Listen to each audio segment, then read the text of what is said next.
I am so and Eilish, you're not even on stream, so we didn't actually technically fix the issue.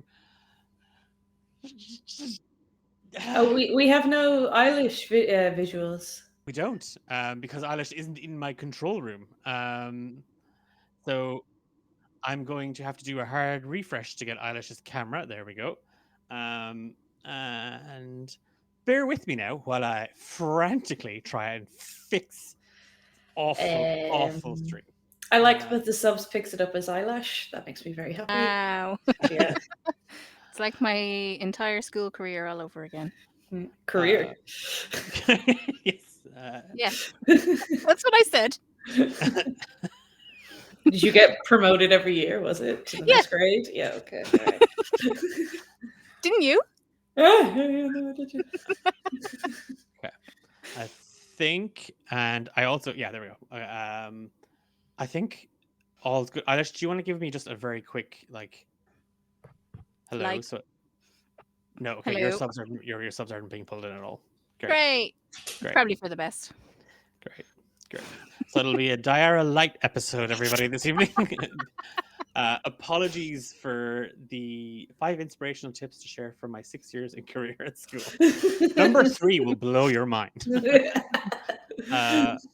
Apologies for the technical difficulties. There will be a Tiltify campaign coming soon so that we can buy Eilish a desk so that Eilish can then put the microphone on a desk. But until then, we will suffer on through. Thank you so much for joining us. And if you've stuck around for the last 15 minutes, take a point of inspiration. Tell your DM why I gave that to you, and I will fight your DM if they say they don't recognize that. So you can have a point of inspiration from me here. So appreciate. Not you, Can I Ben. You're have? not getting it. Can I No, have one? no, you caused the problems, so you're not getting one. So and neither is Ben. So that's that done. Emma should Uh, have one though. Yay. I have a feeling Emma might need one for this year. I also am normally the one producing and having to deal with Eilish's terrible, terrible setup. So Listen. I can't most of the time. And that's where we are. Oh, Okay. I hate you both. You are joining us for Beyond Horizon's Edge, and tonight's session, aptly titled Howls in the Dark, as we return to the Dark Forest, uh, some distance from the familiar halls of the Summerkeep Guild and the hills of Canuck. We will find Redmond fighting for his very life. But before that, and Eilish is going to give us a little bit of a recap as to what happened in the last episode of Beyond Horizon's Edge. But before that, Emma is going to flag some wonderful friends of hers. Yes, our wonderful sponsors, Mystery Dice Goblin. They are a D&D online store based in the UK. They sell all things D&D. We all have lots of their stuff. They have some really cool, spooky mystery bags for Halloween. Declan bought 6. I think you should all buy 7 just to piss him off. They did a lot of their dice trays are really cool. A lot of their accessories are awesome. Using the code D8, you get 15% off, and part of that goes back to us in the D8 group, where we put it towards getting character art and supporting local artists. Musically or drawing or etc. So yeah, we really really love Mystery Dice Goblin, so definitely go buy their stuff and use our code. I just want to I don't really appreciate the fact that you seem to have judged me for buying 6 mystery dice packs. We'll talk Emma, about that after. judge someone? No. For spending stupid money. What? Listen, I just bought a PC today because I needed one, so I can say nothing. Yay. Wow. Okay. You can buy me a PC, you know. There's plenty to no. We're buying you a microphone and a desk. That's all you're getting. But we are in the we're kind of getting ready to pick up. And actually, Alice, we really have to get you sorted before saving grace because I am not dealing with this. And all of our I Everybody. listeners. have a microphone. I Yeah, just need somewhere to put it. you can get a little desk thing that you can just put on your bed. I have one of those. Your laptop, my laptop is currently on it. I don't. I don't think it's the microphone that's the issue. You see, I think it's the Eilish. Do you think it's the microphone owner might I be? think it's the microphone. Again, not judging. Yeah. Uh, but yeah, we've a new show starting in. Duct tape it to the wall. Yeah, Um, just I put it think. on a suction cup and Yeah. then get it going. And thankfully, my hand was off camera there for that because I made a very vulgar gesture. But I would be remiss if I didn't tell you that in today, 3 weeks from today, Saving Grace season two, A Garden of Lies is starting, and I am so excited for it because not only am I lucky enough to run a game that's going to feature these two people, I'll be joined by uh, Kat, who's not here, Soph, a new player, and the indomitable, but I will be aiming to destroy her, Tendai as our Grace Stormfield. And the characters, the whole setup is going to be absolutely phenomenal. So I'm really, really excited to kick that off. This coming Thursday, we have Ben and Declan on a roll.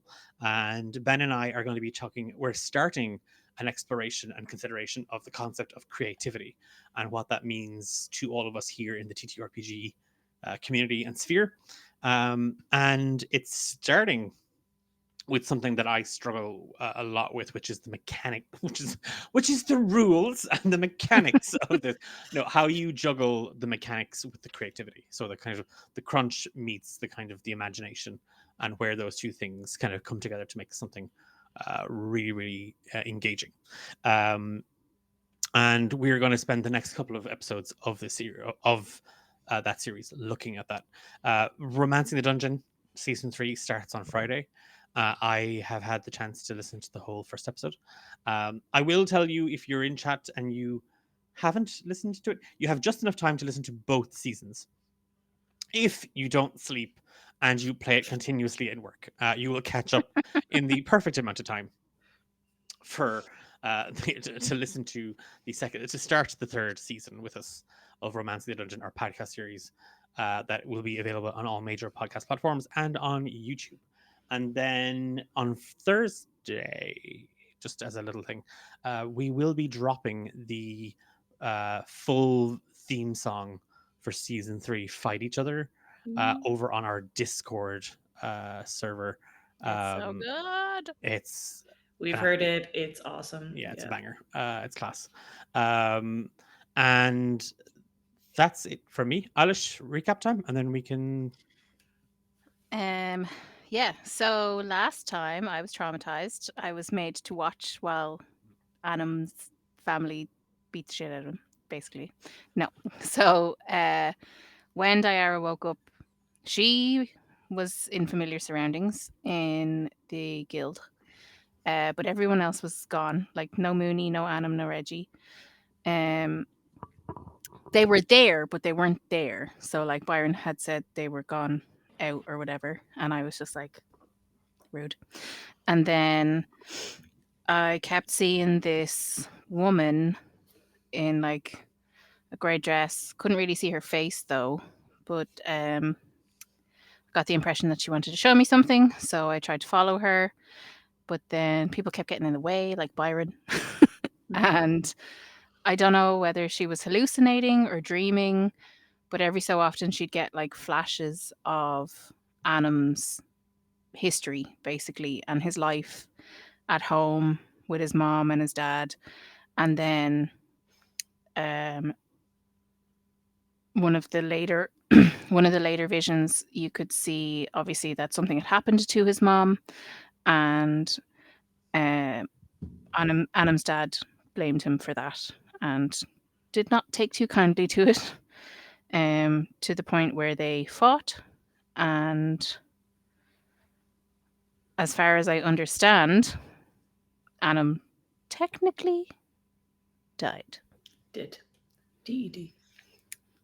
So while all of this was happening, and and Eilish was trying to talk, and Diara was trying to talk to people, she kept getting like interrupted by people in the real world, and eventually, yeah, it was basically like she was supposed to witness it, and towards the end, she saw another familiar face in the shape of Mooney running away with something that had previously belonged to Annam, and I suspect it was his hope.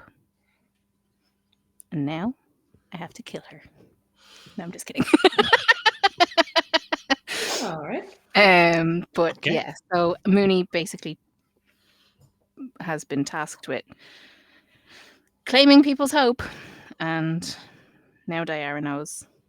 So we'll see what she has to do about it. And you're dramatically racing towards Regiment to save him. Oh yeah, I'm gonna, and I'm also running dramatically towards Regiment to save him. On a horse. I'm running on a horse. I hope not, because you stole one. Oh yeah, yeah. So basically, whenever I asked Byron where Reggie was, he told me, and I took off in the middle of the night because I know he's with Mooney. Yes. Yep. And that actually uh, is where we're going to pick up, because Diara, in the torrential downpour and the dark of the night, you are uh, galloping as fast as you can, and as kind of mindlessly racing towards to where you believe Reggie would be, and the job that he was tasked with, the recovery of the Bark Tree amulet.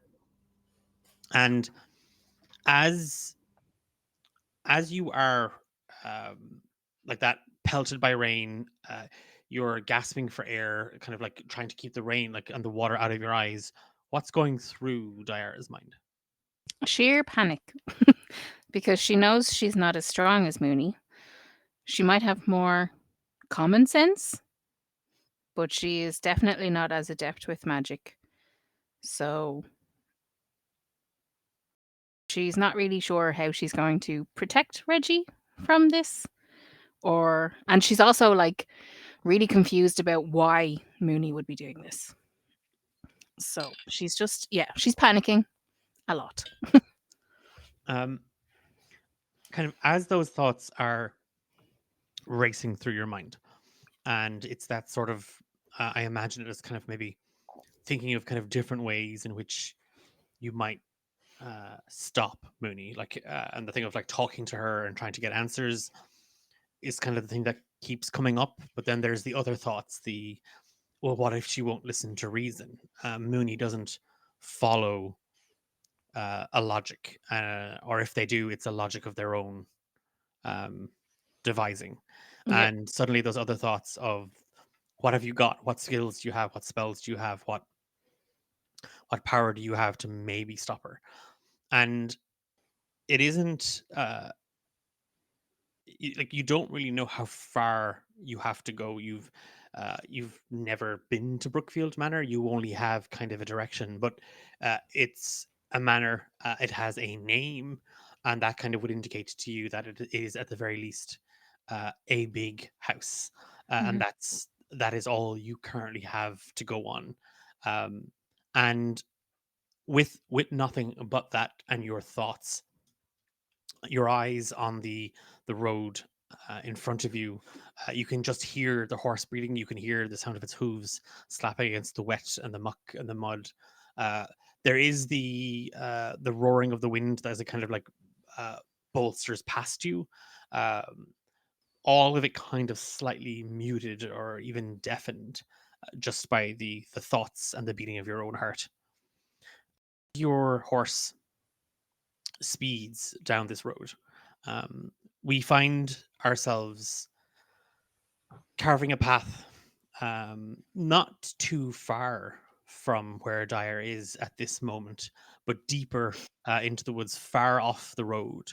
Uh, we through overgrowth, twisted brambles, scratching branches, and tucked under the fallen trunk of an ash tree, we find Regimond, uh, red in the face, soaked to the bone, heaving a breath into himself, uh, a very furrowed look of worry carved onto his face. Uh, in the distance, Regent, you can just hear the what it has been a familiar sound to you for the last while. Uh, the howls of the gnolls, uh, occasionally getting closer and then suddenly sort of pulling back. Some coming from the west and then circling around you, um, behind you, and then in front of you. All the while, kind of keeping you off of your path, kind of that thing of you're heading one direction and suddenly they're in front of you, and you have to turn back or turn around or turn the opposite direction to try and get away. Um, what's going through Reggie's mind now as he hunkers down to catch his breath? Yeah, he's like you said, hiding in the bottom roots of this tree, and he's scared, and he's trying to calm himself, and he's going to like dig his fists into his eyes, and just say, think, Reggie, think you got to figure out what to do. This can't be it. This what what would Dad say? What would Dad say? And he thinks about his dad, who trained him and reared him and taught him everything he knew. And then he just breathes a deep sigh. He's not panicking anymore, and he just goes, he'd be so disappointed as always. And he sits there and goes, you know what, if he heard about this, he'd expect no different than this would be the way I go with these group of gnolls. And it brings him back to a memory that he had when he was younger. And Regiment loved to bake with his mum and deliver the cakes around the town and spend time with her. But um, his dad said it was taken away from his learning and all of that. And his dad said he had to come back with the head of at least one knoll. And he said he knew there was loads of them in the forest, so that's all he had to do, just one knoll, bring the head back. And he didn't. He made a fantastic apple pie instead. Um, and showed it to his mum, who was very proud, and they shared it with her friends. And his father walked in, and Regiment realized the time, and he hadn't even stepped foot into the forest. And it was getting dark, and it was starting to rain, and he said, "Get out there now." So he left the house, he ran into the forest, and he hid under a tree just like this one. He didn't even know where the gnolls lived or how to find one or how to catch one. And he just waited and felt bugs crawl on him, felt the veins go through to his skin, and just waited and did absolutely nothing until morning. And he traipsed back home, shivering and soaked to the bone. His mom had already left the house, couldn't even get her comfort. His dad took one look at him, looked in his empty hands, and didn't say anything, and walked out the door. And that's what he's reminded of. As that memory kind of forces its way to the front of your mind, like your breath, um, still quick but not as shallow. That quickness not from being out of breath or unfitness. Now it's the sort of the kind of enveloping anxiety, as this kind of memory that oftentimes it is in those still moments that we kind of find those uncomfortable thoughts just seem to bubble up. And in your circumstances, uh, now lost in the woods, hunkered down for safety and comfort in the uh, under the kind of the shelter of a fallen tree, you can't help but remember that it's that sort of uh, that is what comes to mind, and it's not the there was no shouting, there was no loud words, there was no fists. Your father was a tempered man, but what he didn't say with his words could be read in his body language, could be read in just a simple look. And there is that sort of sinking feeling of his quiet anger and just the gnawing guilt and shame that seems to have anchored itself to Reggie, in that uh, with everything else he carries, those eyes, that look seems to be the thing that weighs the heaviest across his shoulders.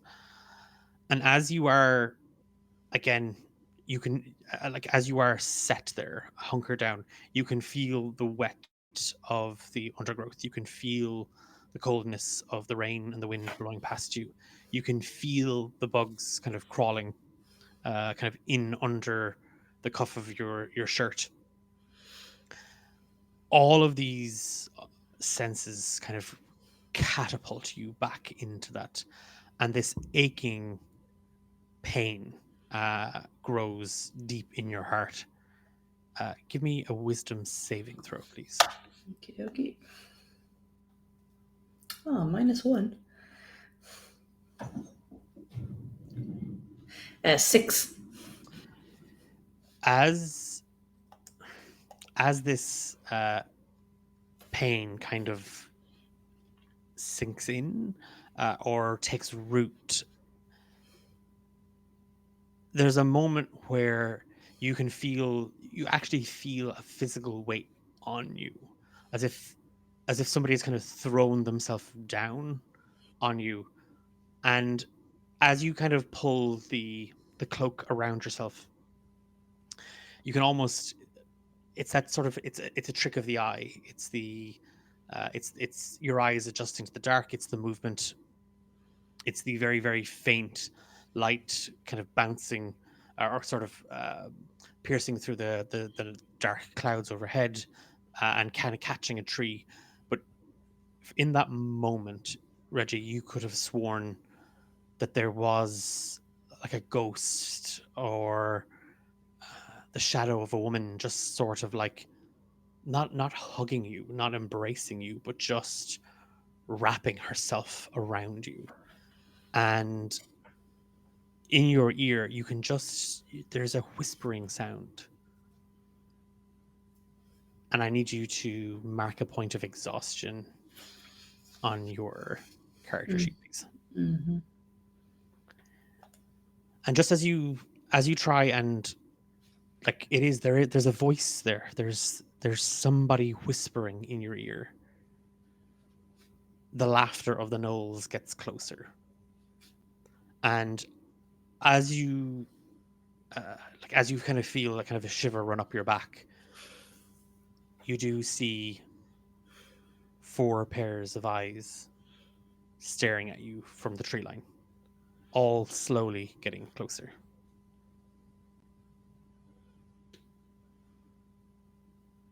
What are you doing?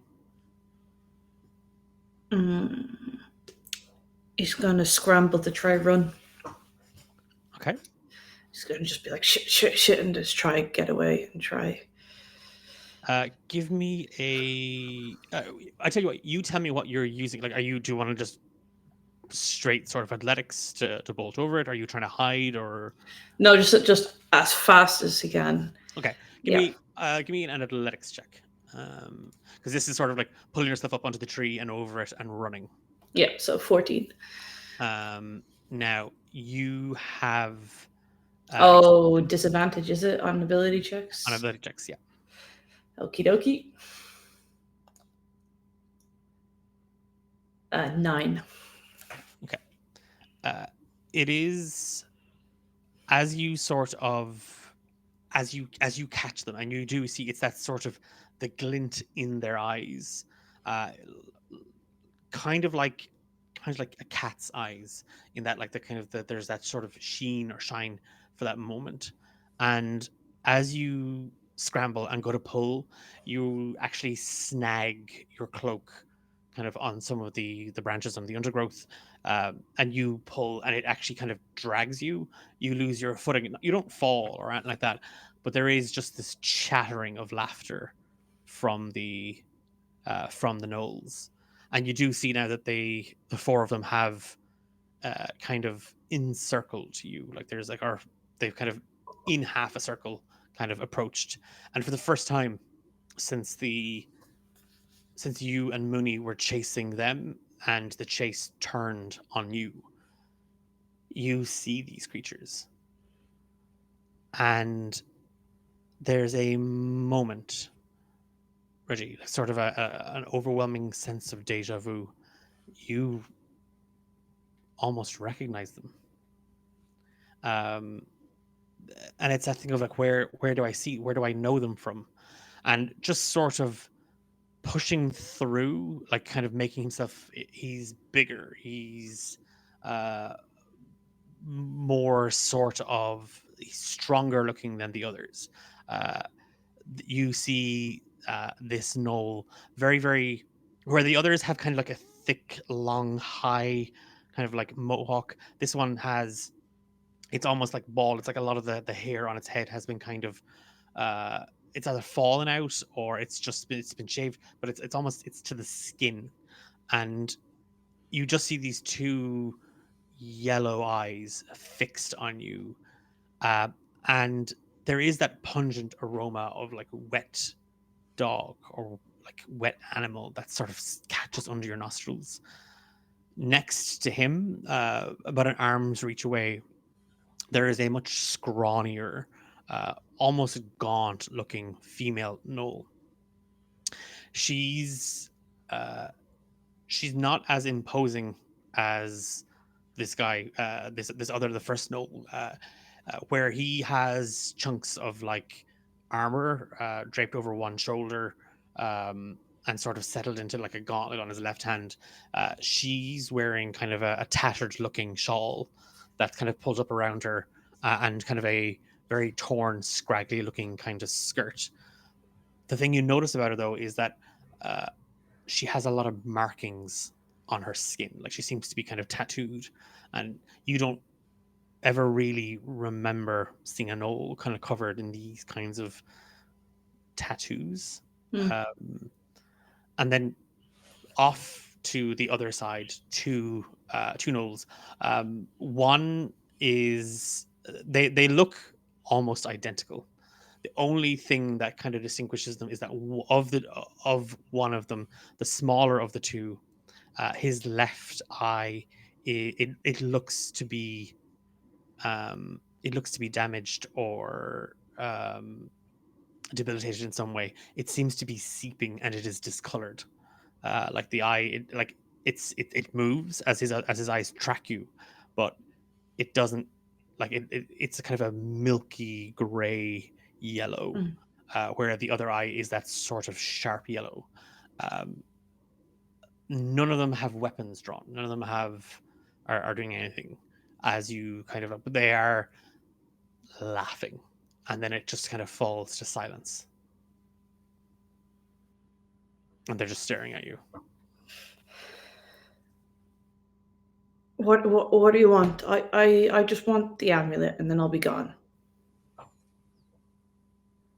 the the two, was it the identical gnolls just kind of like uh chitter, and then there is a from the uh female gnoll, and then she turns her head to look at the kind of the large imposing one. You want the amulet, That's it. Just the amulet, and then I'll be gone, and you can do whatever you want. and you just want us to hand it over to you like that? Yeah.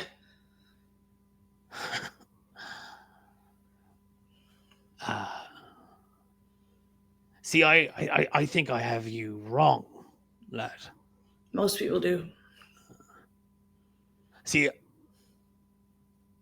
I reckoned at first, uh, before your mate abandoned you, clever girl, that one. Uh, I thought you were brave. Uh, Now I just come to realize uh, you're just fucking stupid. And then the two Knowles start laughing again, and he grins, and you can see his teeth. Most of them are black. Most of them look broken and jagged, and you do see that his gums are that sort of uh, they're gangrenous. They are grey and green, and they look deeply unhealthy. Um, because he's just been through that memory of where he felt useless and everyone was disappointed. And then hearing someone call him stupid is just really going to get him deep kind of in his belly, that sort of you don't know if you want to scream or cry kind of feeling. Um, and just in an pure not knowing what to do but needing to do something, he's going to try hit him with his great axe. Um, make You can make the attack roll. Um, 11. uh, 11 does not hit.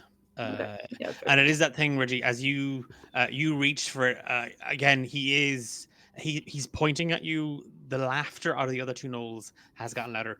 The female Knoll, she's not laughing.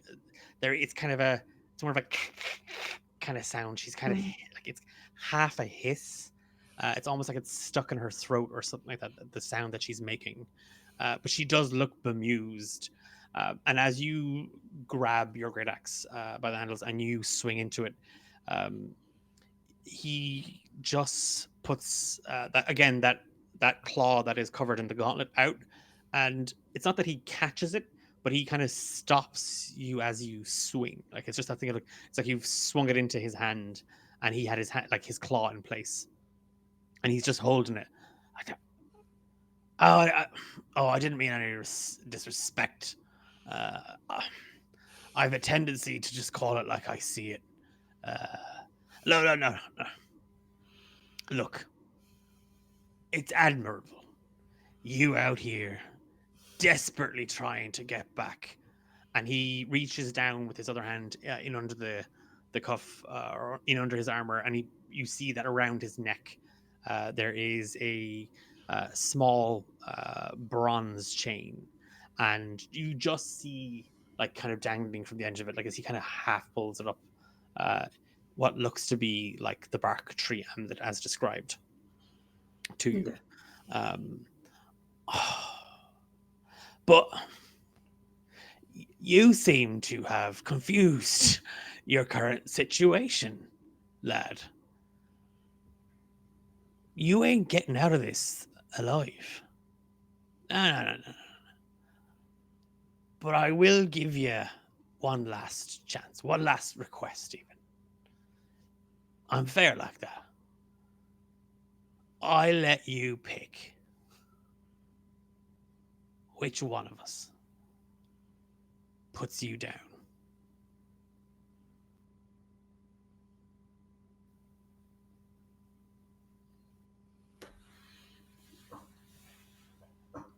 He's just going to stare angrily, breathing heavy, still holding his axe. Um,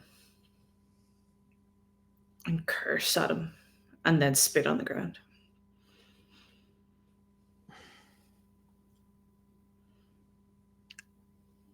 We kind of haven't got all night. This little thing has to be on a boat tomorrow evening, so if you could make it pretty quick.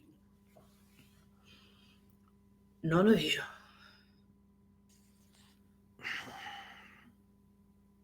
Not gonna work like that, champ. Well, come on. Give your best shot then.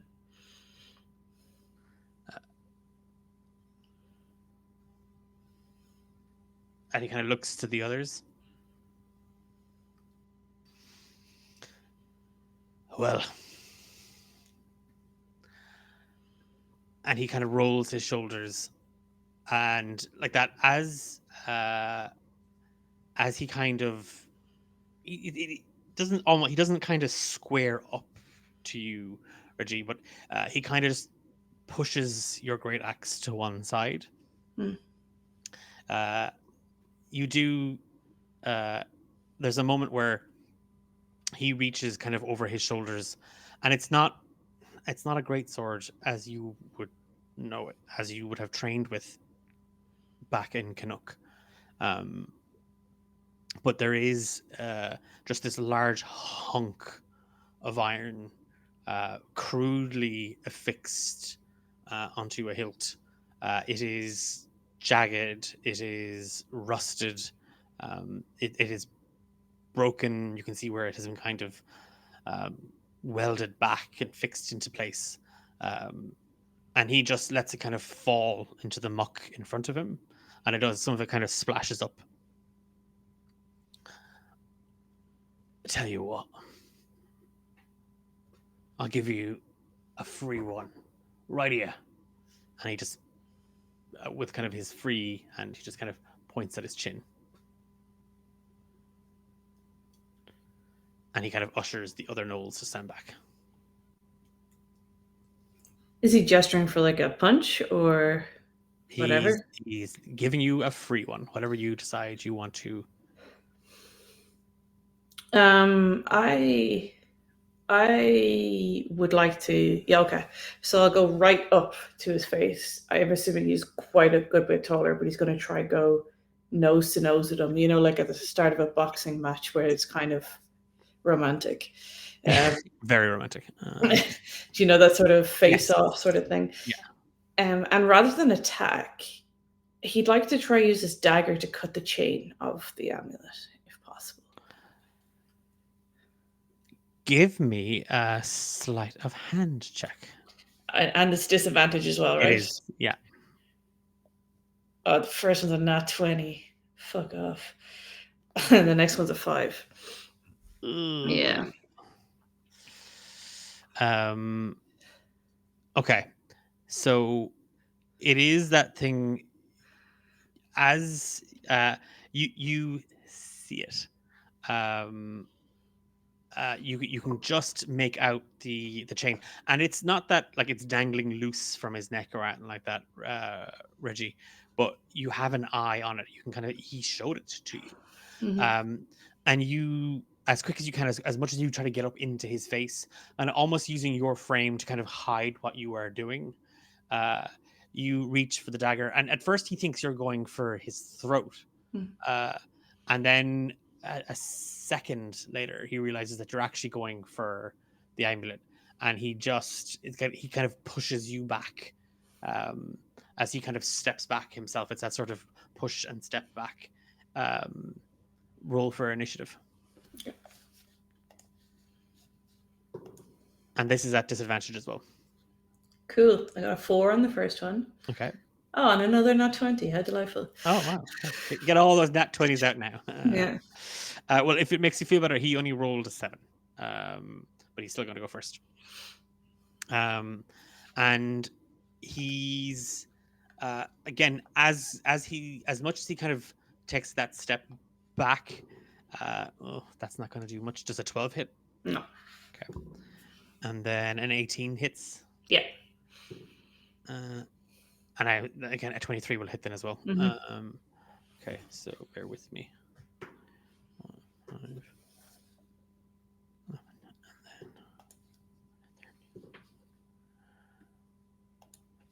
Okay. In total, you're taking 20 slashing damage. He as he pushes back, you just see his head and like his neck as thick and as wide and as muscular as it is. He lunges forward, his teeth opening, and the stench of rot from his mouth, Reginald, kind of catches you.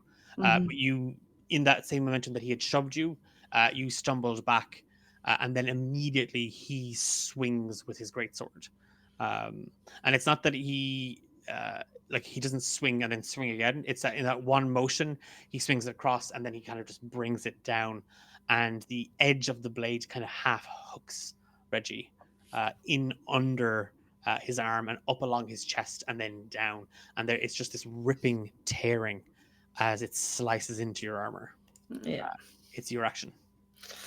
Yeah, bonus action first. Second wind, so we're getting 1d10 plus 4 HP before I die. D10, there you are. Roll. So 6 plus 4, so 10 HP. Okay. Cool. I can only do that once per short rest, so that's the only time I can do that.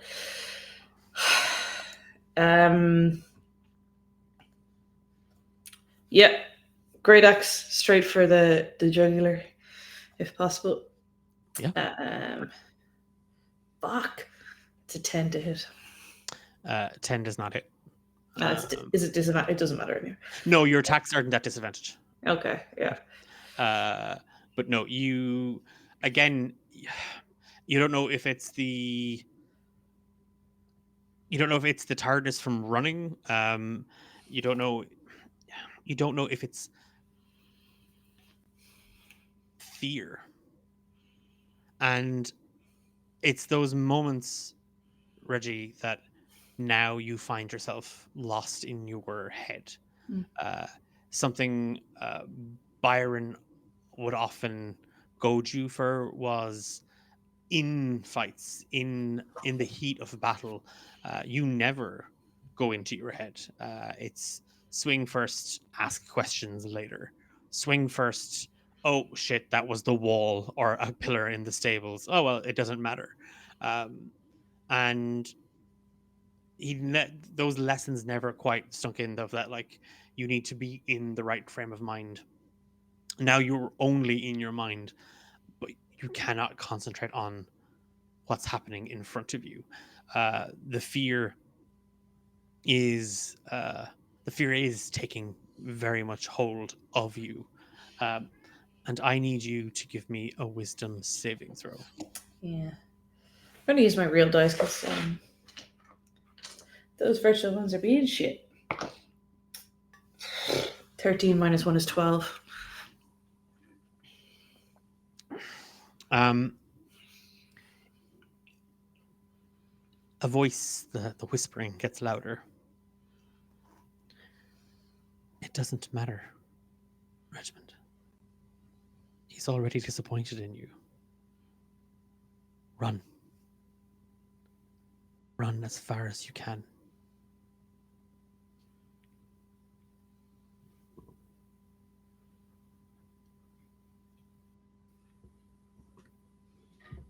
Sorry, there's a cat about to try to leap on top of the desk. Okay, and that what HP is Redmond currently on? 16. Okay, and that is that's a 22 to hit. Mm-hmm. My armor class is 16, by the way. So. Okay. Okay, I need you to make a Constitution saving throw for me. That's a 9, which I have no doubt passes. No.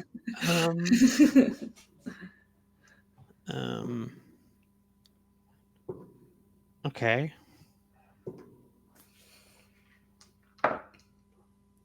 I feel like you need him alive for this session. No, I never said that. Yeah, it's that moment of you hear this woman's voice in your ear whispering,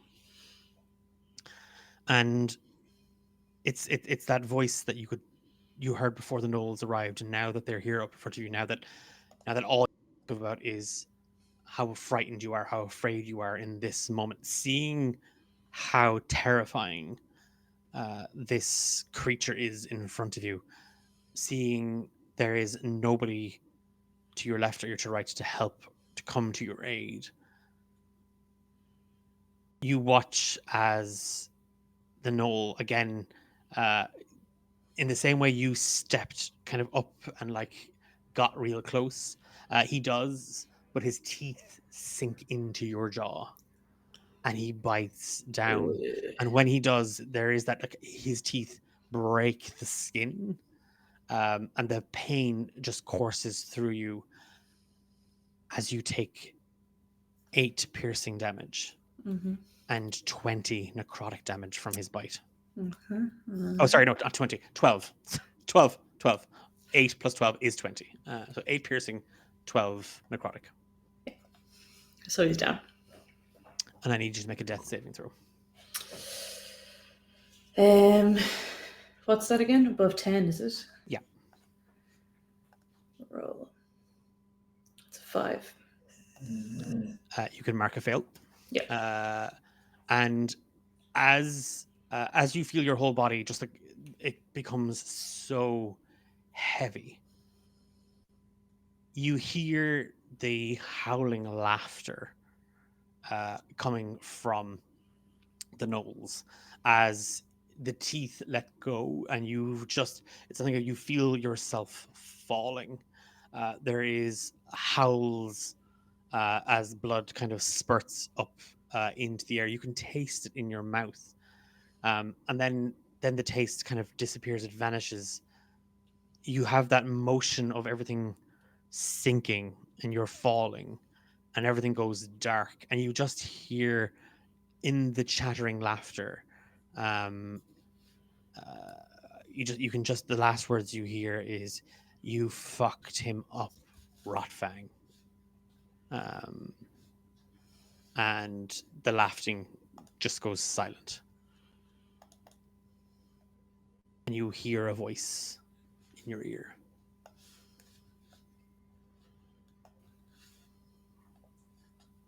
You had no hope. It's been taken from you.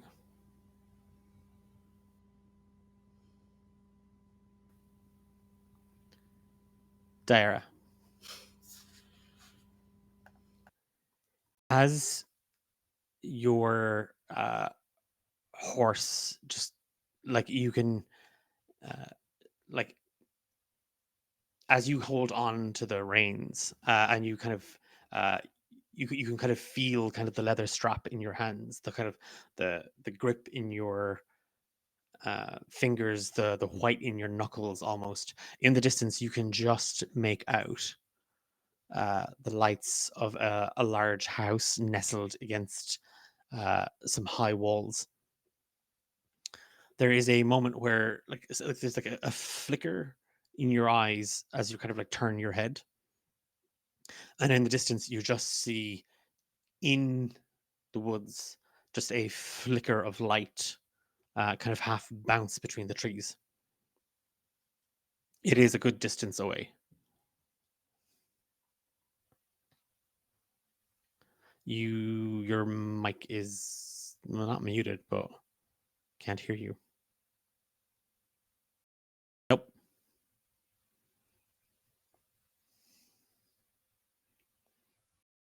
Nope. Fucking Eilish, huh? Oh, there we are. Does the house look lived in? Yes, yeah. Like it looks like someone's home, Yeah, it does. but the light in the forest was like familiar. Uh, you can see the lights in the house in the distance. Um, but what caught your eye was this sort of like, I think of like something kind of flickered in the corner. You turned, and you can just see something kind of half moving, bouncing in the tree line. I think kind of actually remembering how Mooney appeared in the vision she had of Anim's memory, she will go after the vision in the forest. Okay. Um, you won't get the horse through here. Let me just check my athletics real quick. -1. Was it moving quickly? Like, is it Yes. gone? I've No, lost sight it's of it. no, you can just still see it in the tree line. I think, I mean, she's fucking full of adrenaline at the minute, so she's gonna take off after it. It's almost like you can hear Byron's voice in your ear saying, "I told you so." Dark Sorry, City? No, huh? sorry, Is that right? what's that? Was it? I didn't. The subs didn't pick up on it because I said it kind of quietly. Um, Wow. but as so, like you just kind of bring the horse to a stop, jump, and just run for the woods. No, she's gonna somersault off it and keep going. Okay, give me an acrobatics check, please. That's what get for being a smartass gets you. Oh, fuck's sake. Whoa. What do I have? 15. For fuck's sake. It's not so much that you do a swan dive off the horse, Lara Croft style. Uh, it's more a case of you throw yourself off the horse and kind of in a tumble, you get up to your feet. You are soaked to the bone already. The mud, the ground beneath you is soft because it's just mud. Uh, you hit it, there's a heavy thud as you hit it, but you roll. And in that momentum, you smug asshole, you kind of get up and you run. Like it's that thing of like you see it in the movies all the time. They throw themselves out of cars, off horses, they tuck and roll. You tuck and tumble, Okay. and kind of you should have died in that maneuver. But you continue. You are just running, um, and for a moment, it's almost as if that thing is kind of waiting. It's just kind of like it's there, um, and then it just shoots off into the woods. Um, is there any sign of Reggie? Like, Give me a perception check at disadvantage. Oh, do you have dark vision? Yeah, you do. You're tiefling. yeah, yeah, Yeah. yeah. Yep. All right. No disadvantage. Perception. 14. Like as you kind of careen kind of through the fields and the wild grasses, you make it to the tree line. You see the wisp sort of take off. That light kind of just kind of vanish between the trees, and immediately you start looking around. For, clearly, this thing was telling you to find Reggie. You need to find Reggie, Mm-hmm. but you don't see him at all. There's no sign of him here. Um, she is kind of afraid. um, so she might not barge through the forest as enthusiastically as she swan dived off the horse. Um, I she's more kind of like, Is it kind of fair to say that now that you kind of like that moment where you stopped to look for Reggie and he wasn't there, that now it's that like, oh, adrenaline yeah, it's like, kind of stopped or worn off? yeah, it's like, well, if that wasn't Reggie, who was it? Okay. So Yeah. she's kind of more tentatively following now, maybe trying not to. She's not sneaking, but she's not like barging through the forest the way she would have been. As you kind of set off, kind of looking, um, again, you're like you're kind of keeping low. You're not. There's a hesitancy now. There is that moment where, like, as you are kind of looking for that light, that orb that you had seen in the trees, you you have an idea of kind of what direction it kind of had zipped off in. Hmm. as as you're making your way through that, uh again, all the while looking for any kind of sign of Reggie, like tracks, um maybe he drops something. It's your eyes are kind of half on the ground in front of you, and then occasionally kind of look up to see kind of where you are. You've wondered, and all of a sudden that realization that, like, kind of hits you that you have no idea where you are. Ruh-roh. Just as an aside, I don't remember taking damage in the last session. No, you're fine. You're on full HP. Okay, that's fine because I obviously didn't Took a reset my crap ton of character sheet. emotional damage, but no, physically Yeah. you're fine. I can walk it off. It's fine. Yeah. Just go outside, get some fresh air, take a walk. Yeah, she's kind of like, because it's the middle of the night, right? Or like close Yes. to. Yeah, no, it is. So she's a bit more wary now that she's in the middle of nowhere, and she is the squishiest of the group. Let's be honest. So she's gonna kind of take out her dagger and just have it kind of in her hand ready, just in case anything springs up on her. And she's kind of just like, I swear to God, if he is fucking dead already, I will kill him twice. As you mutter that to yourself, there's a moment where it's a thing of like you're not certain. Like it's again it's like a couple of minutes ago when you kind of you saw that thing in the corner of your eye, you leapt off the horse without even thinking of it. Um, you see, like you kind of glow. Like there's a kind of a faint kind of like aura kind of that emanates off of you, Diara. Like as you kind of like, I swear, if he's already dead, I'll kill him myself. And you just hear a voice call out to you. That is hope. That is what lights the way in the darkest of nights. And just from around one of the trees, you see that woman with kind of long white hair and the silver dress just appear, manifest. She kind of starts when she sees her appear, and then she's like, I hope you're not here to tell me that I have to watch another one of my friends die.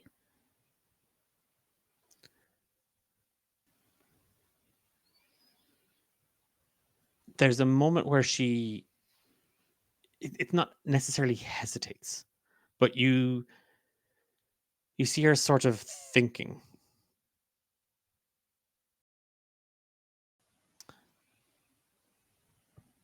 There is hope, though it is small. You only need a spark.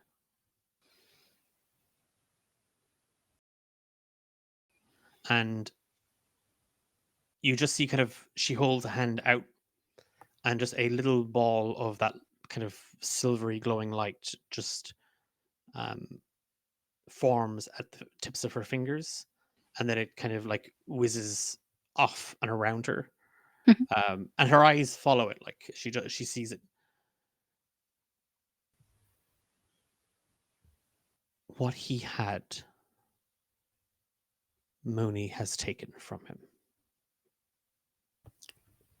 Why would she do that?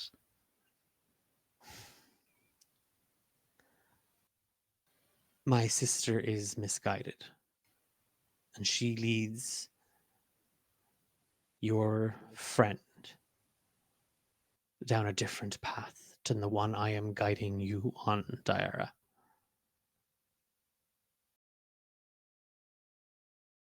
I don't understand. Like, Mooney would be the one with the most hope of all of us. She sees the best in every situation.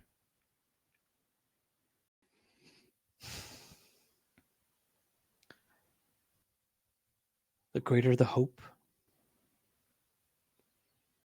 the deeper the void of despair that we can fall into.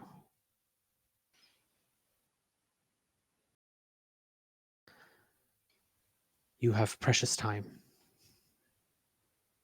And again, that orb that was kind of flitting around her, uh, she she turns and it wills, like it moves with her, and it kind of zips kind of around the trees and then around you, Daira. We cannot allow Groom to lead us towards destiny in despair. Well, then help me find Reggie.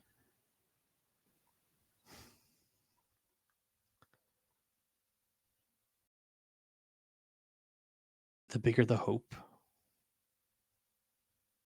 the greater the void of despair. And she turns. What the hell does that mean? She's just gonna sigh extremely heavily, like the big emo that she is, and try her best not to lose heart that she's already too late. And kind of look in all the different directions to see if she can see any signs of that um, flickering light that she was following. It is like as you see the woman in silver kind of turn and move, and she kind of vanishes behind the tree that she had appeared from. And as you kind of scan all around you, Dare, looking, that little orb of light kind of whizzes up around your head, and then it kind of shoots off, um, in the kind of the opposite direction in which you had been coming from, and it kind of darts back in and around the trees, and you see it kind of begin to fade. Yeah, she'll head in that direction then. Okay. And she is trying to kind of recall the first time she met Reggie in hopes that it will like instill some hope and give her some of that light. What memory is it that you pull on? So I think the first time they met was when she was kind of in between jobs, shall we say. And he was on a run to the nearby town with his mum, selling stuff from the bakery, I want to say. Do they have a bakery? Or she was selling her baked goods. It's And again, as that moment when you were back in the guild and you were trying to, like, you remembered Annam, but you also had full memories that he didn't exist. There is that moment of, no, I met Reggie that first night in the carriage arriving at Canuck, but if that's true, so too is this memory I have of that day in Canuck when him and his mom, and he couldn't have been older than 9 or 10, uh, had again had come into the village, and like that his mom had a small little kind of stall selling baked goods. She had, you see her disappearing into the Wall's family shop, and there is a commotion coming from inside, as Mrs. Highland begins to, what she calls, as she cracks her knuckles, hollering. Uh, and there is a rather stout, hefty looking Reggie put in charge of manning the stall, sitting on top of a stool, legs kind of swinging as he kind of noms on a pastry. I think Diara, being ravenous from traveling for a while, is just like staring at him. Reggie, yeah, there is this, and it's that thing there, as this memory comes up, it's as if you're walking through it in that moment, and you remember the odd looks that Reggie was giving you, like as you were literally salivating, looking at the all the various pies and baked goods on the stall on the table. You just remember this moppy red-haired little boy, kind of just like half scowling at you as if you were going to shoplift. You all right, love? Yeah, that just looks real tasty. Ah, now this one's shite. What you want is this one. And he takes one out from under the table, breaks it in half, and says, "The secret is I made this one," and gives her half of a pie. I It's like a. It's not something that should be broken in half. Like there's bits dripping and things. Like Half the filling has come out of it yeah, she's on like the table. she's like taking it in her hands, and she's like, I don't have any money though, so it's grand. I'm going to eat the other half. I'm not going to pay for it either. um, don't you work here? I do, yeah. Ugh, Go you're on, funny. eat it quick. And she literally just wolfs the entire thing down with like absolutely no airs or graces. Oh, some decorum on you, huh? Sorry, I'm so hungry. I've um, been traveling for a while, and this is the first thing I've had to eat in probably like 3 days. and the That's wind just cuts through you, Dara, and the memory, and you can almost taste the nutmeg in the pie. Um, and you find yourself standing kind of in a small. It's not even a clearing. Just it, in storms. Obviously, some of the smaller trees have snapped and broken, and there's a kind of a faint, warm light, kind of glowing, and huddled down, kind of knees pulled up to his chest. You see young Reggie. Uh, Young Reggie, like baby Reggie, young Reggie, as in like just a little bit older than the Reggie you had conjured in your mind, than the memory. but I know it's not the Reggie that I'm actually looking for. Yeah, he doesn't look like grown up Reggie. Hmm. Um, she doesn't want to spook him, but she's also kind of like just relieved to see a Reggie. So she's like, "Oh my god, there you are. Hey, This is Reggie that's running from his dad. Okay. Who are you? very funny. I've been looking everywhere for you. Come on." And he's shivering, right? And he's scared, and he's just guilty and disappointed in himself, and he's just, no, no, no! I have to do this myself. I have to do this myself. Go away! I don't know. Go away! What do you do? What yourself? You were here with Mooney, I don't know who you're talking about. And strange women in the forest scare me. So please, go away. Reggie. Do I know who Dyer is at this point? No, you have no idea who this lady in the woods is. Yep. Grand. I'm a A- will o' the wisp. As you are kind of like shooing her away, Reggie, it's I think of like weird ladies in the woods also scare me. Uh, a uh, a howl cuts through the night air, and you hear it clearly. Oh, oh yeah. We should go. I can't. I can't go. I can't go. Yeah, you want to get eaten by gnolls? Let's go. No, I have to eat. No, I have to kill the gnolls.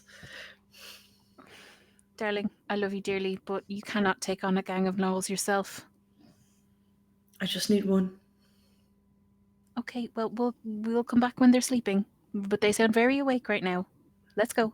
No, no, no. I need to stay here till the morning. I need to stay. It's safe. It's safe in here. You can come in here and sit with me. Diara's kind of properly look at him now and just be like, Reggie. Give me an insight check. Oh. Um, 10. The child is. I mean, it's obvious that he is frightened. That there's like between the howls, the weather, the night, the time, all of it. Like this isn't a place a child should ever really experience. It is going to be frightening, but there's something more at the edge of it. Something else that's keeping him here. Reggie, what are you afraid of? Right now, you. Look at me. I'm not scary. It's dark. It's wet. I just need to. I just need to make it to the morning. I just. Please. Can Okay. you? So either sit down here with me and don't kill me, or go away. I I'm not gonna kill you. Well, I mean, I might because I am soaked, but like, can we?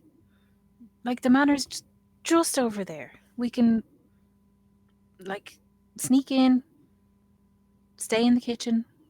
It'll be warm and dry. They won't even know we're there. I can't. You can. I can't. Why not?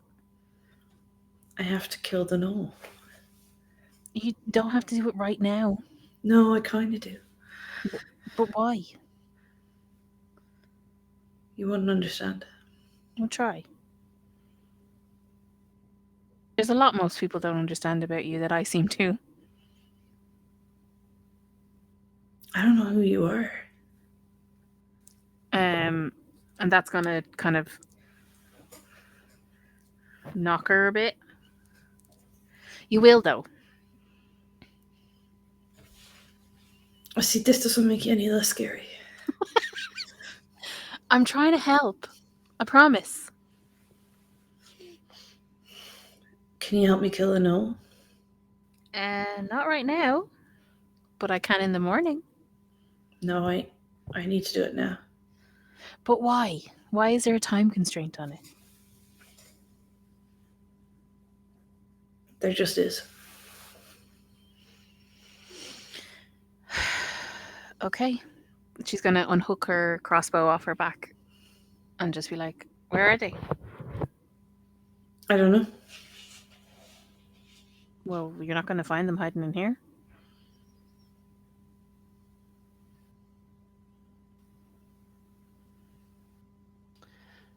Reggie, give me a wisdom saving throw. All And right. Diara, I want you to make one as well. 9.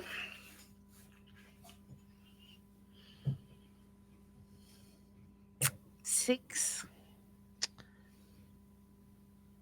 There's in this Diara, it's not even for a moment. You see Reggie kind of debate. You can see it on his face, that moment where he is considering, he's contemplating. And then there is something else. There is a shadow. There is a figure holding onto him, holding him fast in this space. And then it begins to spread, and you see it. You literally see this shadow, even now in the dark of the night, pooling out from him. And you see it almost reaching out for you. And you hear that woman's words. With the greatest of the hopes, the deeper the void of despair. She's gonna kind of hunker down so that they're both at eye level and just be like, "Hey, look at me. We're gonna kick this thing's ass, okay? Yes, scary lady. If you think I'm scary, you should see the gnolls." Oh. I think that might be the opposite of what you were supposed to say, but okay. Come on, I've seen you kick so many gnolls' asses. I've never. Oh, yeah, no, okay, yeah. Let you kind of stands up in the rain and realizes he's cold. And you know when your clothes move after you've been sitting still and it's just shivery, but he's going to be tough and be like, yeah, okay, let's do it. Where's your axe? Right here. And it's just a little hand axe. Yeah. Okay, let's go. What are you doing? Looking for Knowles. Do you wanna sneak up on them, or do you wanna have them come to us. Sneak up on them. Okay. Uh, if you are going to go look for the gnolls, if you're going to go hunt the gnolls, Yeah. survival check, Do I still please, have and think disadvantage? to do some tracking. Oh, we lost Emma. Oh, did you? No, I could see Emma. I lost Emma on my screen. Rat-row. Am I still on the Twitch? Oh my god, it's an omen. Yeah, Yes. I think you're still. Yeah, now you're back. Now you're back. That's an 8 on the survival check. It's a lovely 6. We're doing great. With neither of you really kind of certain of what to look for, Reggie, you're not a hunter. Like this is not.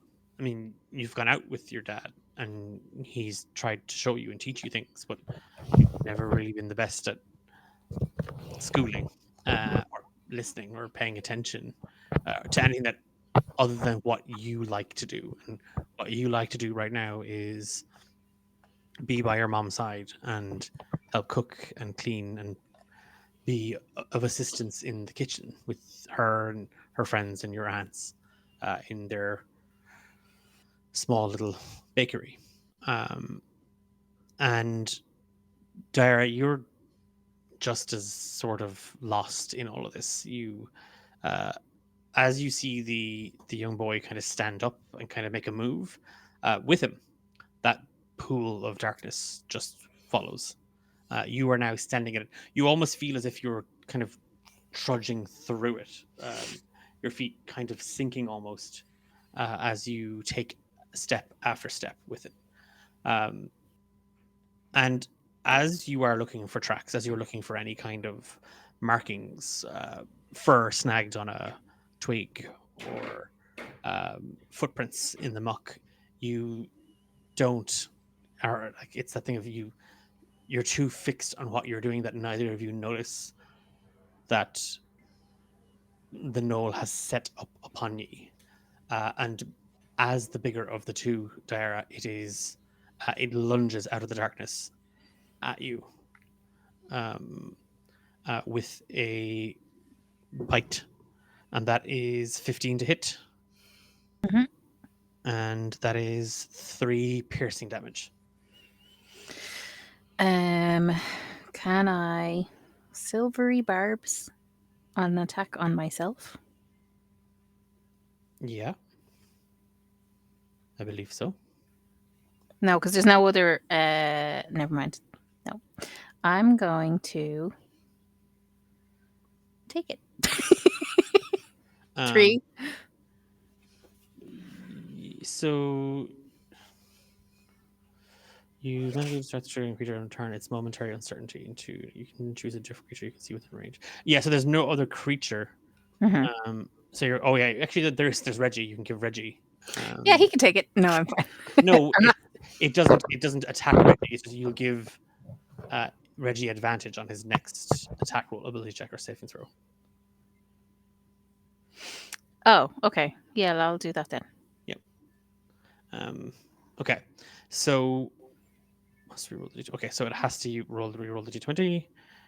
So that is 9 plus. What did I roll? That's a 13 to hit. Ugh, meets it, beats it. Okay. And it just says the d20, so I'm not going to reroll the damage, so it's still 3 piercing damage.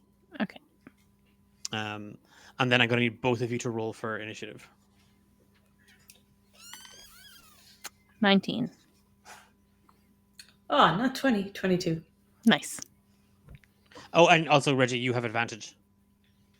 Oh, well, I mean, yeah, okay. And our null friend is... Okay. So, Reggie, you had a nat 20.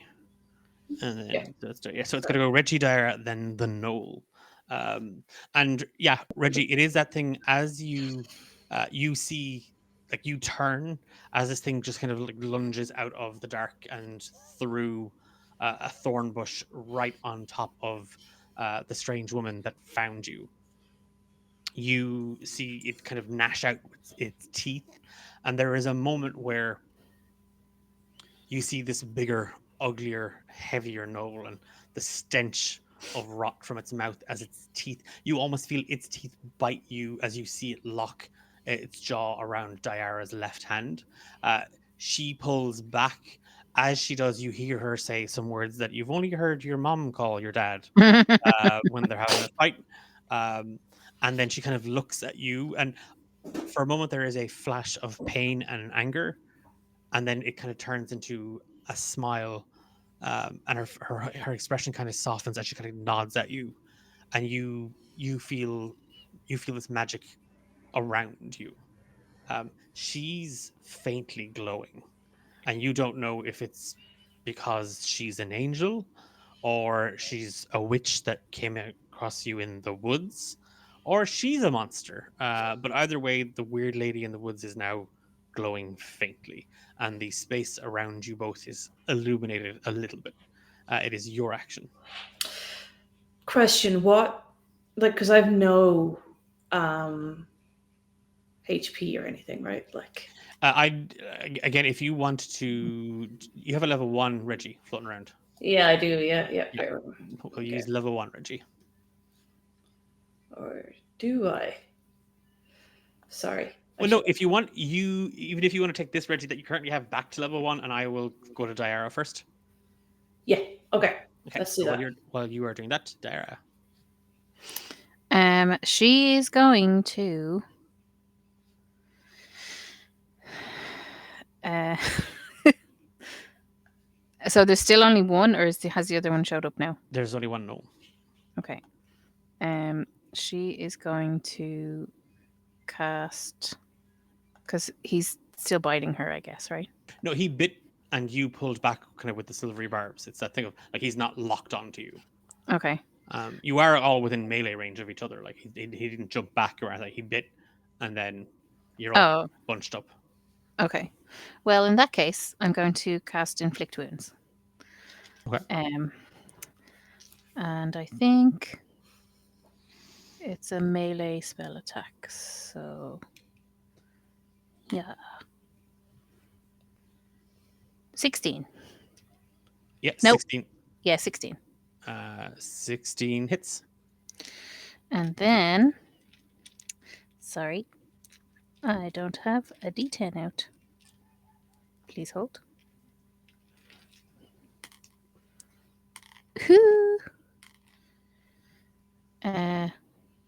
23. 23 damage. Yeah. Okay. And it's with your dagger. You kind of flash out. No, it's a. Yeah, well, it just says. It's melee spell attack. I'm just Yeah, mean like melee your spell. dagger is you're like it's something you slice him, and in that moment, yeah. Yeah. You kind of like as you kind of glance down at Reggie, it's that thing of you reach for your dagger and it just you slash out at the knoll. It brings up its claws in defense, and you nick it across its right palm, and you concentrate on that, and just kind of like gnashing your teeth together, you find that sound and that sharpness. Just you see, and Reggie, you can see all these little cuts and slashes and scrapes just sort of erupt across the knoll's flesh. And there is a howl of pain from it as he cries out in agony. Bonus actions there. She's going to give her bardic inspiration to Reggie. Okay. Yeah, and it is that thing of like the kind of the high pitched sort of gnashing and the kind of the scratching of your teeth against each other kind of gets louder and sharper until it kind of vanishes, and you actually see the knoll wince because only it can hear that sound. But Reggie, when you see him kind of wince in pain, that kind of bolsters you. So you now have advantage and bardic inspiration. Oh, nice. Okay. I don't have my great axe we established, Yeah, right? just So hand axe. okay, so he's got two hand axe. Is that okay with two weapon fighting? Yeah. Yeah. Okay. Cool. So he's gonna charge then towards his knoll with his newfound confidence, and try kind of he knows he needs to bring home the head, so he's only just aiming for the neck, which is quite difficult. But he knows that if he can do it this way, it'll be easier. But 15 to hit. Meets it, beats it. Yeah, okay. So damage on that one, 1d6 plus 3, 4. Um, and then he'll try the hand axe again after that. So he's going to just try do both. Did that roll? Yeah, so 22. Yeah. And then another 4 damage. Okay. It is, I think it's not so much that you are like you're not doing any big fancy maneuvers here with these. It's like any kind of it's more like just hacking and chopping and slashing Mm-hmm. in the way that kind of gives you, but you are kind of aiming for his neck. You were told to take the head, but your the head of your axe kind of connects more so with its torso and its hip as you kind of take it, and the sound it makes is awful. Like it's not nice, and it's that moment where uh, you find yourself in your head, Reggie, and the best thing to do right now is to think of something else. So you think of being in the kitchen, and you think of chopping and smashing berries, and that makes it easier to do what it is that you have to do here to not be in your head in this moment. Um, and the knoll is going to lash out against the um, against you for that. And Me? Okay. yeah, yeah, Reggie. Yeah, Oh, wait. My bardic inspiration, what was that? 1 extra d6? yes. Can I don't think I feel like it's been years since I've played D&D, but it's been 2 weeks. I don't think you can add it to the damage die Oh, No, right. I think it's a check. Okay. checks. But I can hold on to it, can I? Yes, you can. Yeah, Yeah. In which case, ignore me. I interrupted you. Please go ahead. you add your bardic inspiration die to the attack's damage roll as. Yeah, yeah. No, that's a different thing. Yeah. Yep. Yeah, there's certain types of bards that can do that, but Dire is not that bard. Yeah, it is going to. And you rolled with advantage on your attacks, right? First. I didn't actually, I didn't need to. Well, it's a use it or Yeah. lose it kind Yeah, of thing. that's fine. Yeah, Okay. that's all good. Yeah. But do it again, just in case you get a crit. Or saving throw it makes within what? No, it does say the chosen creature has advantage on the next attack roll ability check or saving throw. It makes within a minute. So if you want to roll it just to see if there is a d20 in it, because you rolled a d20, just roll a d20 and see what happens. You rolled an at 20 a couple times tonight. 1d20 roll. It's a 17. No. Okay, Loser. that's fine. Jeez. Wow. Sorry, that was directed at the knoll. Um, Reggie, it is that thing of like it turns its head and then its whole body shifts with it, and you see that in its left claw it is holding a spear, and it kind of lunges at you with it, and then you're not you're here, you can see it, but you're not in your head, you're not thinking about it, and because you're not thinking about it, the next thing to do is to just fall, and like you kind of half throw yourself out of the way. It's not graceful, it's not a dodge, it's not a roll, but it's kind of a you drop to one side as the spear just kind of juts past you, kind of skimming as he misses with his attack. And we're now See, back, loser. and now we're back in full initiative order. So Reggie, if you want to, you go Oh again. yeah. He has a halberd. No, it's not worth it. 2 axes. Again, he's a child. He doesn't have a halberd. He has his 2 little hand axes. Okay, yeah. Just walking into the woods with a halberd. All right, cool. Yeah, so his hand axes again, much of the same. He's kind of like there's no grace or kind of determined like anything is looks like it's very well practiced, so he's just kind of running at this knoll with 2 hand axes trying to hack at it in any way he can. So 10 to hit Misses. and 16. The 16 will hit. Okay. For 6 damage. Okay. And again, the first one you swing, but it's too far. Mm. And as you bring the other hand down, this one kind of catches him right in the knee. And he does kind of buckle under, and he doesn't look great. There, you see the knoll, um, as Reggie is gasping and trying to catch his breath. You see his cheeks are kind of flush, red. Um, and you don't know if it's just the rain or not, but he's sweating, like he, I mean, this is a child. You have fought alongside Reggie, and here and now, it's like seeing that these are the early days of it. Like this is kind of the way he moves, the way he acts. This is the way Reggie acts when he fights. It is your action. She's gonna kind of turn to Reggie before she does anything and be like, "Hey, I know you think I'm scary, but I can actually see the future, and in the future, I've seen you knock Bernard's teeth out." I like Bernard. And this is the beginning of Reggie's disdain and dislike for Bernard. Someday I must be your enemy, so I shall not be your friend anymore. This has made him slightly more afraid of this future seeing person. Note to self, Diara, not a child's therapist. Yeah, but he's trying to act tough, so he'll be like, "Yeah, okay, we're doing this." And he's holding his two axes.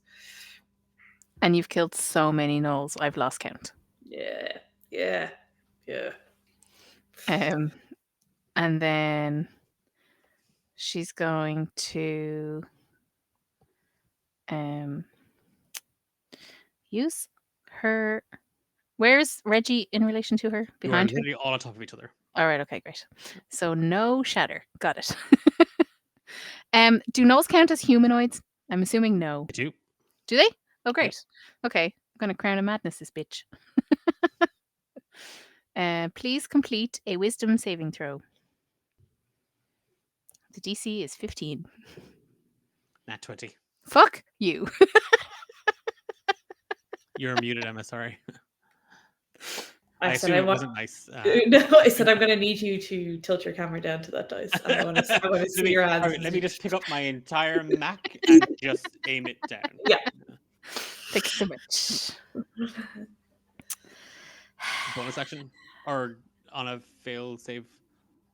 On a failed save, nothing. I don't think. Can I? And then, seeing it doesn't work, she's gonna lose her rag a little bit and hellish rebuke him. So she's just gonna point at him. Hellish Rebuke is a first level spell. No, it's second level. Never mind. Doesn't matter because it's you can only cast a cantrip. Yeah. Soz. Yeah, she's got nothing then. Okay.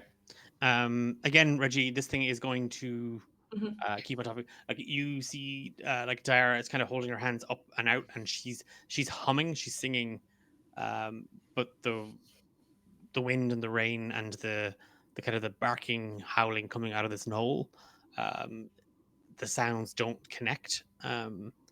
And that is a 21 to hit you as he bites down for 4 piercing damage. Yeah.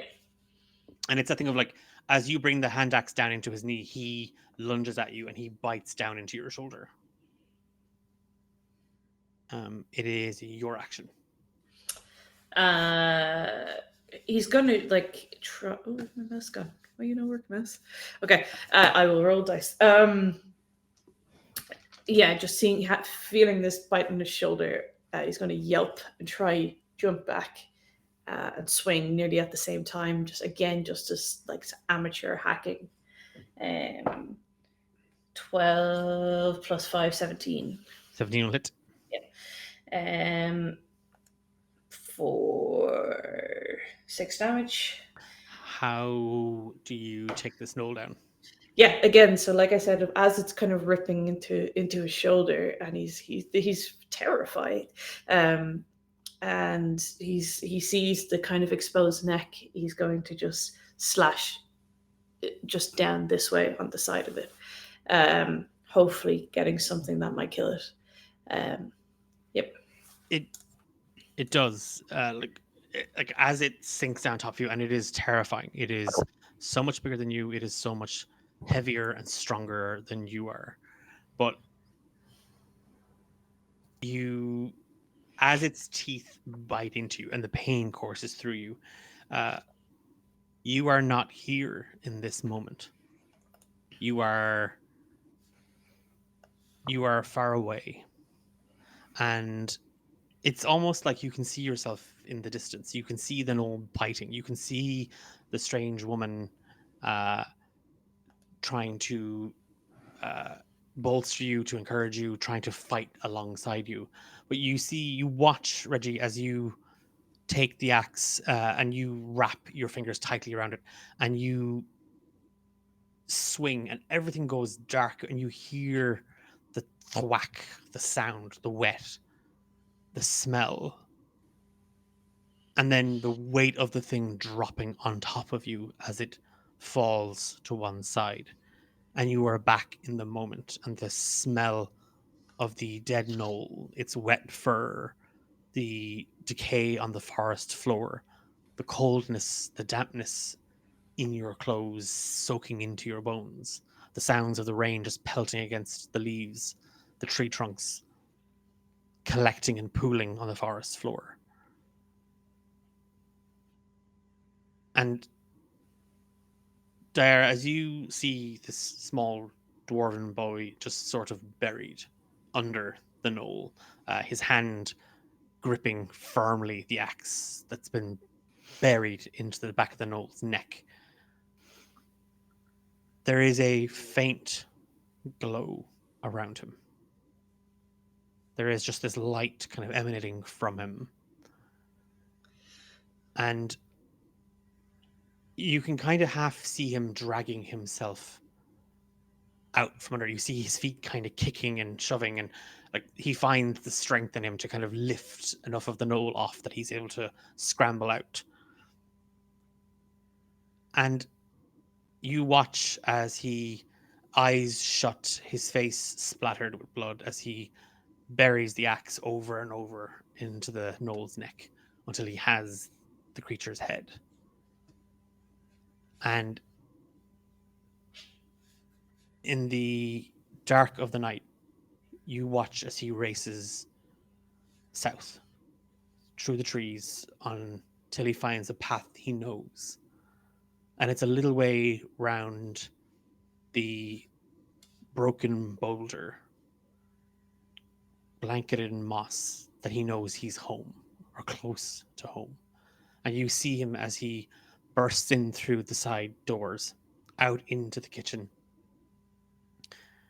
and darting up off of his feet, Grillis Highland, a broad, muscular, aged dwarven man, uh, kind of starts at the eruption in the main hall.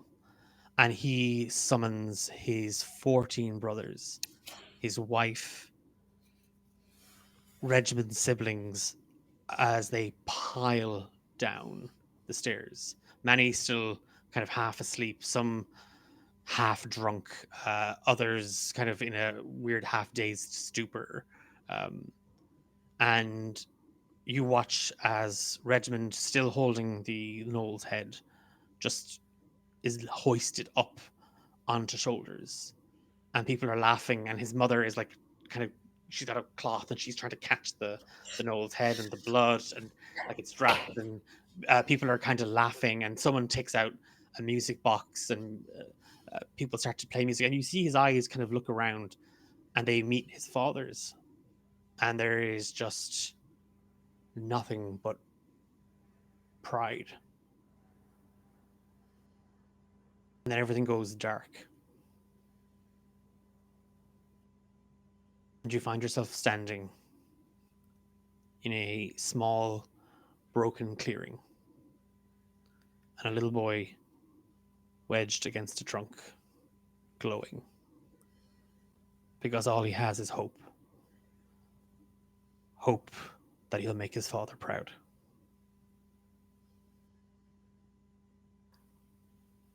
Regiment, I need you to make another death saving throw. No.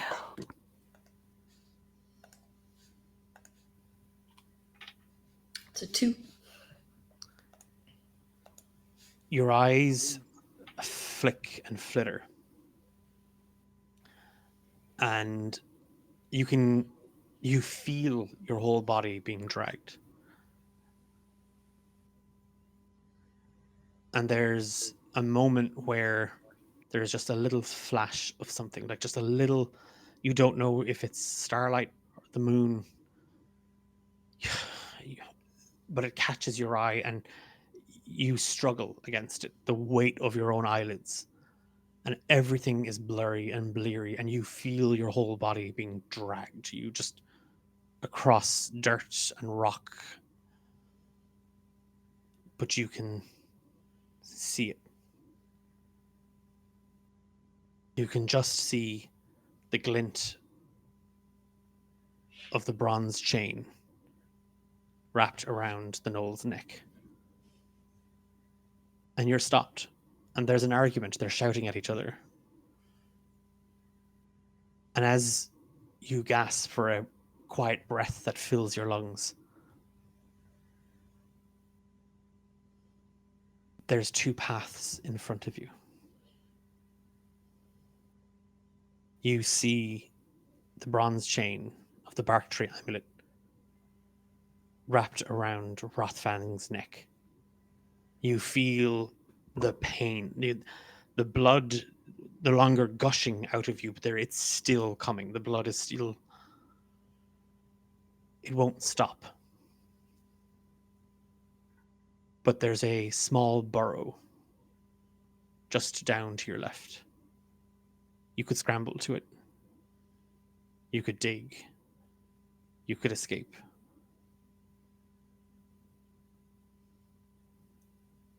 Which path are you choosing?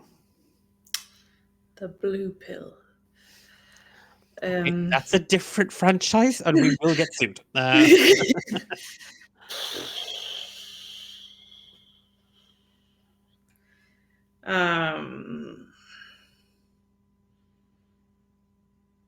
The amulet.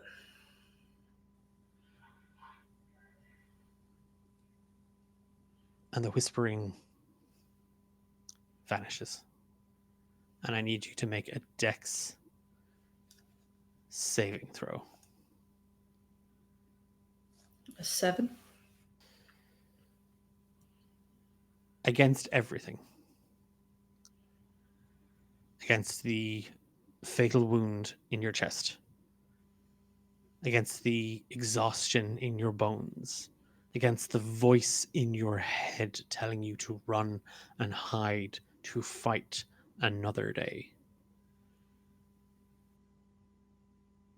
You don't live in your head. Reggie doesn't have to think about this. That's your amulet. You are going to return it. That's your quest. And with the little energy you have, you scramble up, you reach and you pull, and you feel the clasp on the amulet snap as you wrench it from Rotfang's neck. And you collapse. And everything goes dark.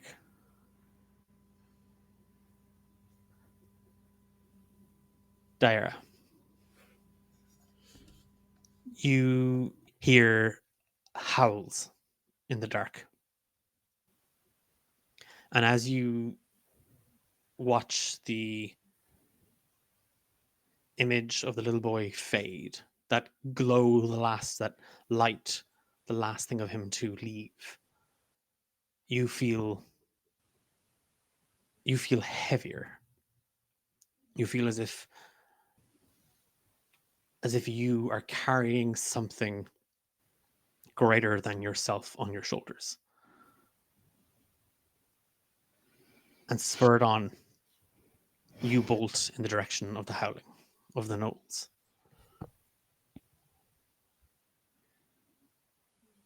But you don't find any. Instead, they're grasping, his clutched.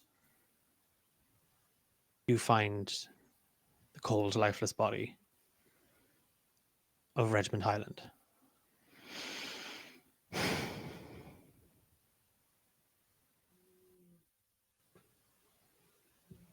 His eyes just staring upwards.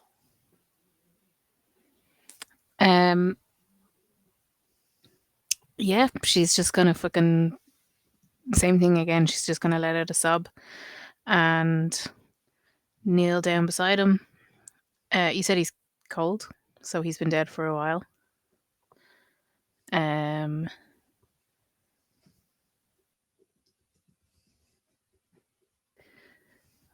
Yeah, I think she's more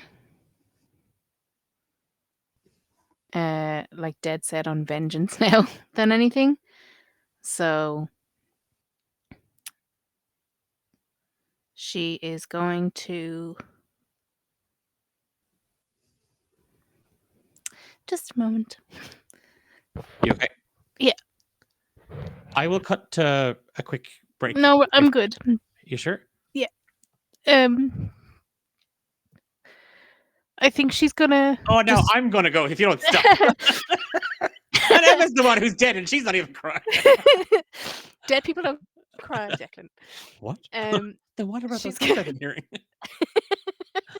They're ghosts. That's different. No, she's going to scream for Mooney, like a Shatter style scream, because she is absolutely furious. As you find your voice, crouch down over Regiment. It was unbearable to see what Annam experienced. It is impossible to fathom what has happened to Regiment.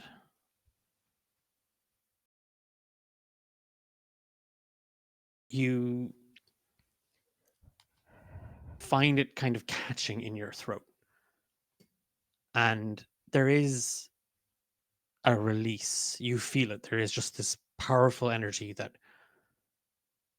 wells up inside you. And you feel your lungs burning, but there is no sound. Instead, in a 40-foot diameter around you, the ground is just blasted away. Trees are obliterated, rocks are pulverized to dust as you cast Shatter outwards.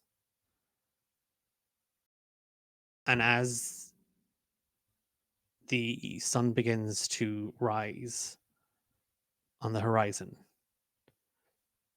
your hands still holding Reggie's, you find clenched in his fist a small golden coin.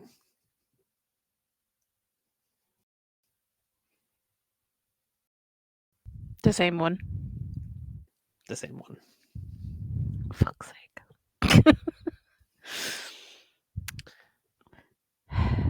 And that is going to leave the session. You motherfucker. Because we haven't taken a break, and I think also because that was quite heavy for anybody. So we are going to do a bit of decompressing after this. But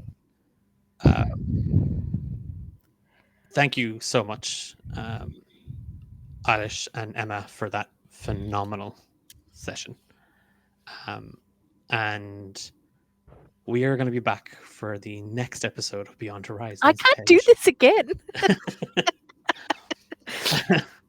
So, this all, by the way, is done with players and safety tools and consent. It just doesn't make it any easier or any less upsetting. We're all here for fun, and I need the both of you to nod and smile and say yes. What a great time that was. What a fun little rump. I enjoy playing make believe with my friends. Great. But like all jesting aside, this is something that we have talked about as a group and Yeah. as a party, that we were ready for what may or may not happen. And I am really excited because we are coming to the end of the first book in Beyond Horizon's Edge. This not even, I guess, prologue, the Mm. prequel to the adventure, as we return 2 weeks time for to hope is to despair. Um, and I fell asleep to the Wizards of Wild Space and woke up to this heavy. Yes, yes, Zool. That is that is us. Oh. We're not here for a happy time. We're here for a what the fuck. You said this was D&D. I am an unlicensed therapist and controlling dungeon master. Your worst nightmare. Um, but that is all we have time for this evening. We will be back in 2 weeks' time for to hope is to despair, um, as Diara goes looking for Mooney, uh, the instigator of all of this. Um, we are D8 Dungeon. We are a group of mostly Irish-based TTRPGers who just love telling stories and sharing them with the world. If you're new to these parts, you can find us on all social media channels at D8 Dungeon. This whole campaign, Beyond Horizon's Edge, is available over on our YouTube channel. And you can catch all the VODs there. It's just as light and easygoing as this episode was. Well, the first couple of episodes were fun and nice. And then Ben did an episode that was fun and nice. There was a There was a chair. One of chair you, man. one of you might have been a chair. And then I came back from holidays full of vengeance. But aside from Beyond Horizon's Edge, you'll also catch other streams here on our Twitch channel. Every Thursday, we either have random DMs, or this Thursday, we have our TTRPG talk show, Ben and Declan on a roll, where for the next couple of episodes, Ben and I are going to be discussing creativity and what it means to be a creative in the TTRPG space. And we're going to start with the crunchy stuff and the mechanics and juggling mechanics with creativity.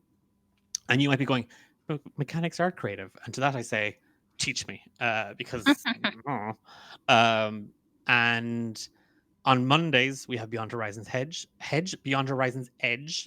For the Beyond, hedge. yeah, it's that that really fun DreamWorks movie. Yeah, over the hedge. Over the Yeah, Hedge. Yeah, that's basically what I'm ripping off here. yeah. Same. But That's what we just experienced. yeah, Pretty totally. sure Avril Lavigne's in it. It's great. Yeah, The yeah. version Reggie of is roadkill. the version of it I saw anyway, um, or Jesus or the Christ. fanfic I wrote. That makes more sense. Yeah, but starting on the 23rd of September is the second season of our gothic horror series, Saving Grace. And if you thought this was dramatic, I'm not gonna cry in that one. I'm just gonna die. yeah, that's me being heavy intentionally. Mm-hmm. But the other news is, if none of that sounds like it is kind of your thing, uh, third season of Romance in the Dungeon is out this Friday. It starts this Friday with episode 1. I cannot wait for people to hear it. We've recorded 9 episodes already. And it's been a blast so far. It's fun and devastating at the same time.